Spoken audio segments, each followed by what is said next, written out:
नमस्कार दोस्तों, ocean network में आपका स्वागत है।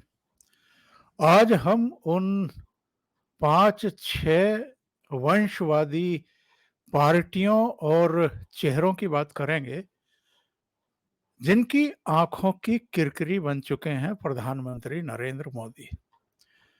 और केवल ये 5-6 वंशवादी परिवारों के चेहरे ही नहीं हैं जो उनको हटाना चाहते हैं।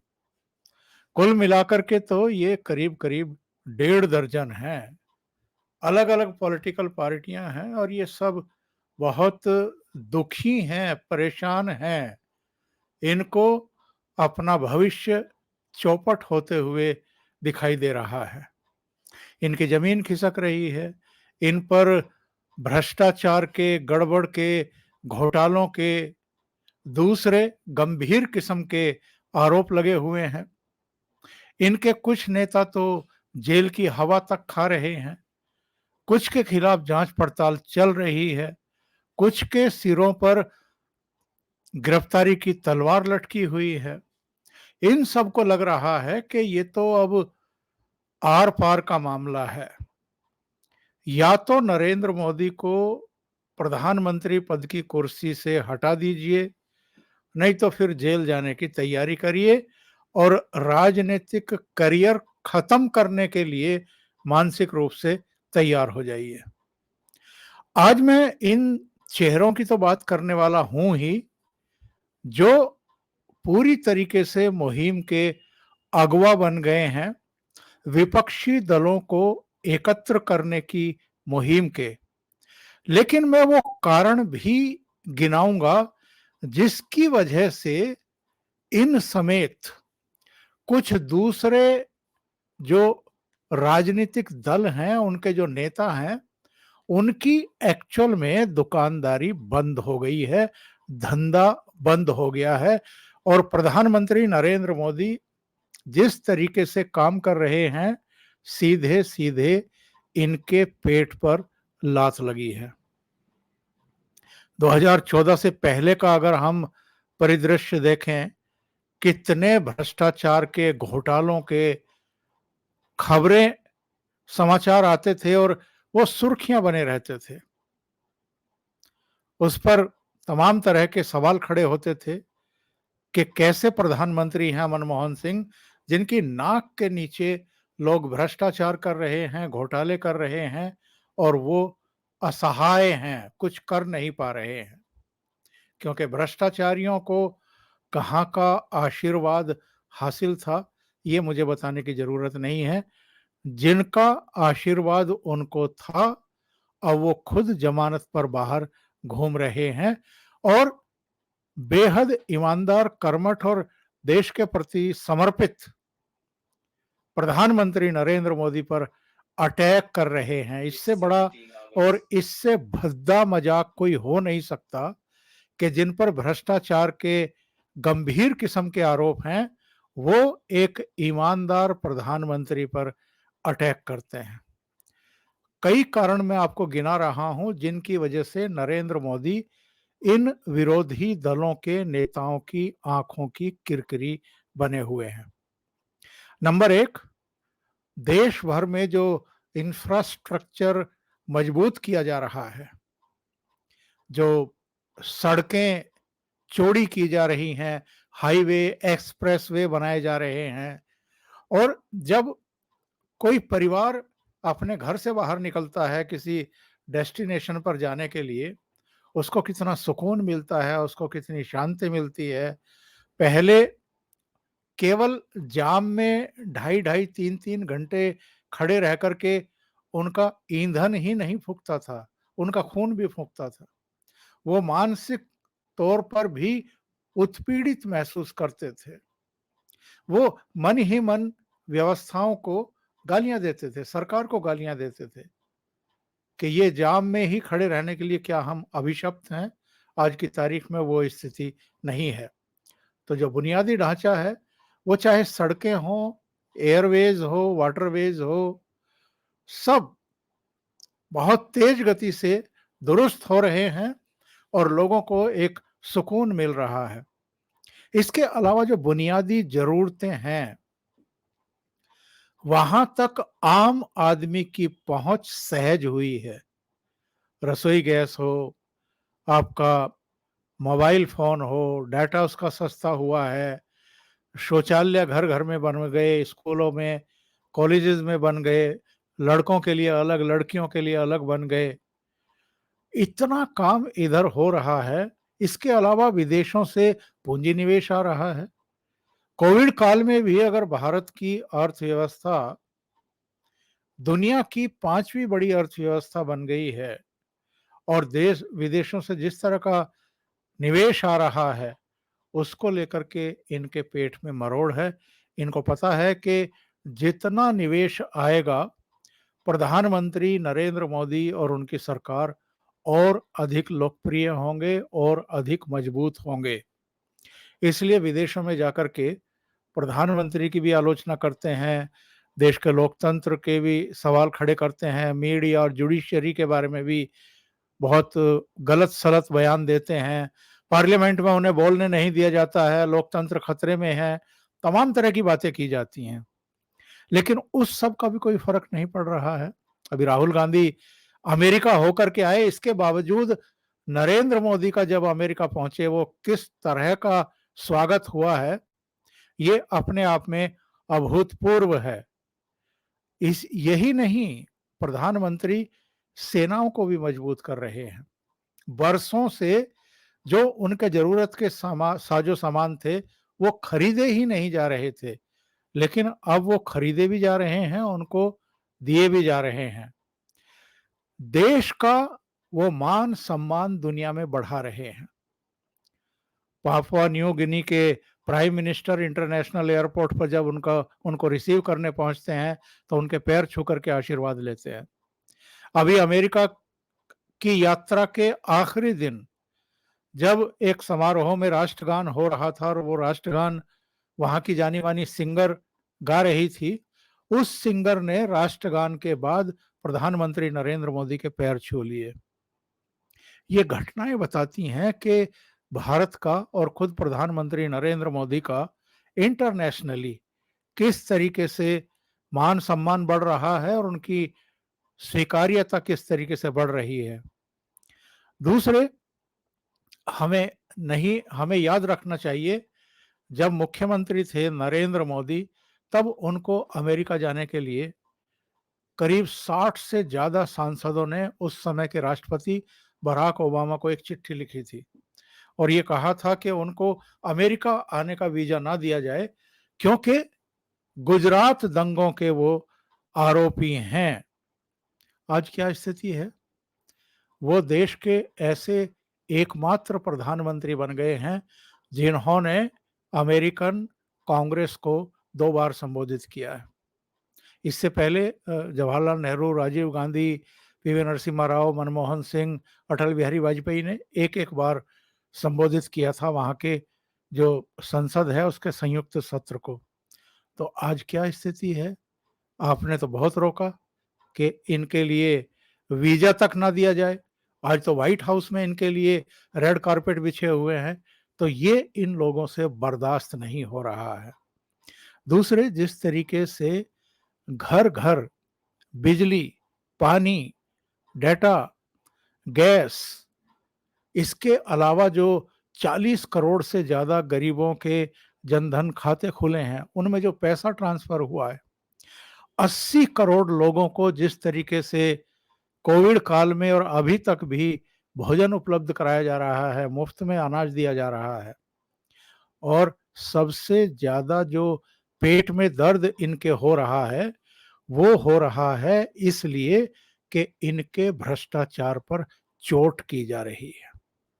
ईडी हो, सीबीआई हो, इनकम टैक्स डिपार्टमेंट हो, एनसीबी हो, जितनी भी एजेंसियां हैं, वो भ्रष्टाचारियों और जो कानून का पालन नहीं कर रहे हैं, उनके खिलाफ निडर होकर के कार्रवाइयां कर रही हैं और छापे भी पड़ रहे हैं, बरामदगियां भी हो रही हैं, उनकी गिरफ्तारियां भी हो रही हैं, कोर्ट उनको न्यायिक हिरासत में यानी जेल भी भेज रही हैं। आतंकवाद लगभग खत्म कर दिया है। घाटी में देख लीजिए, देश के दूसरे हिस्सों में देख लीजिए, 2014 के बाद घाटी में तो फिर भी थोड़ी बहुत घटनाएं होती रही, पर घाटी के बाहर कहीं पूरे देश में कोई बड़ी आतंकवादी घटना हुई नहीं। अब खालिस्तानियों का भी इलाज शुरू हो चुका है। लाहौर में 2 मोटरसाइकिल सवार आते हैं, परमजीत पंजवड़ को भून करके निकल जाते हैं। अवतार खांडा, जो अमृतपाल को भारत भेजने वालों में से एक थे, वो लंदन में अचानक रहस्यमय तरीके से खत्म हो जाते हैं, अस्पताल में दम तोड़ देते हैं। कहा जाता है कि साहब उसको जहर दिया गया है, कोई कहता है कि ब्लड कैंसर हुआ है, कोई कह रहा है कि हार्ट अटैक हुआ है। अभी कनाडा में एक और आतंकवादी काम आ गया, निज्जर, और उसको भी मोटरसाइकिल सवारों ने गुरुद्वारे के सामने जाकर के खत्म कर दिया। पन्नू पता नहीं कहाँ छिपा हुआ है। प्रधानमंत्री नरेंद्र मोदी का जब से अमेरिका का दौरा शुरू हुआ है, वो भूमिगत है, गायब है। तरह तरह की चर्चाएं उसको लेकर के चल रही हैं।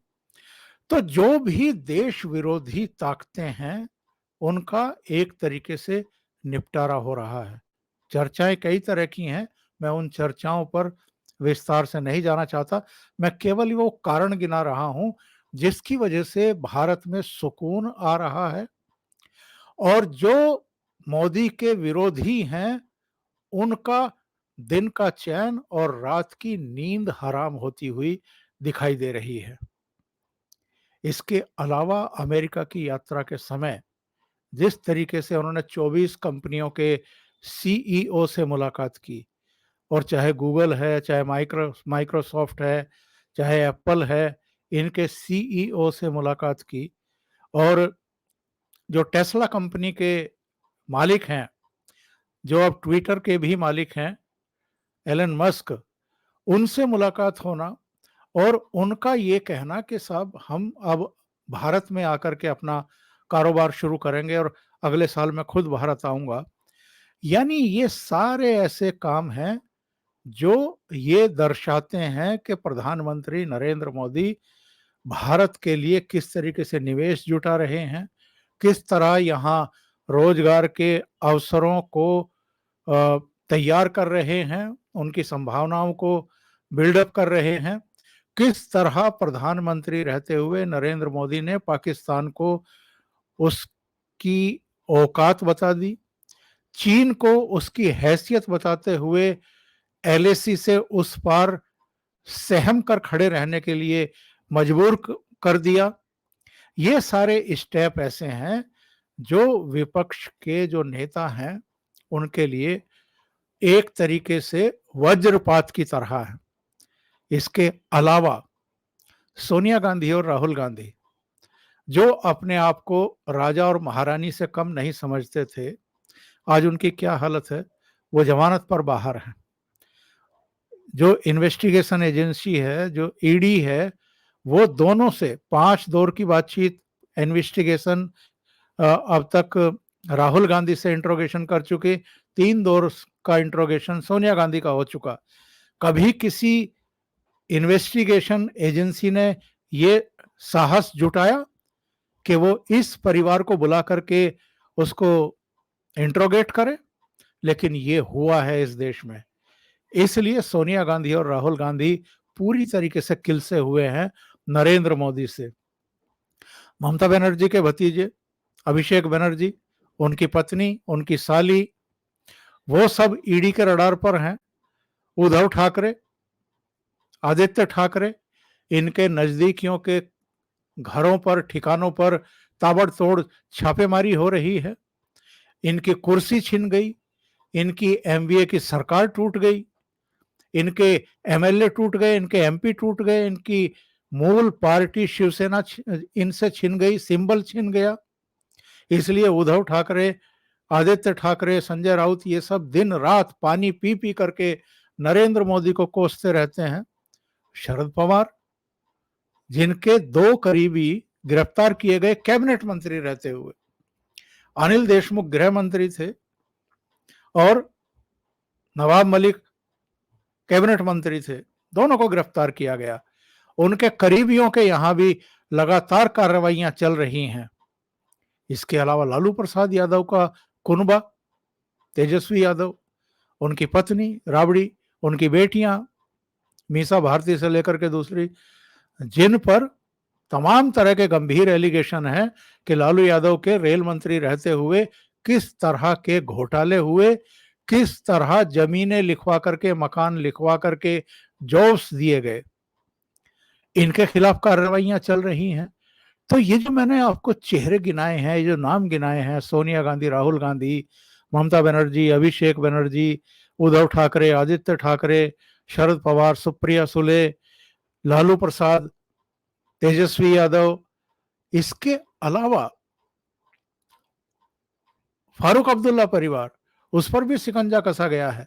क्रिकेट एसोसिएशन का मामला है जिसमें करोड़ों का घोटाले की बात आई है।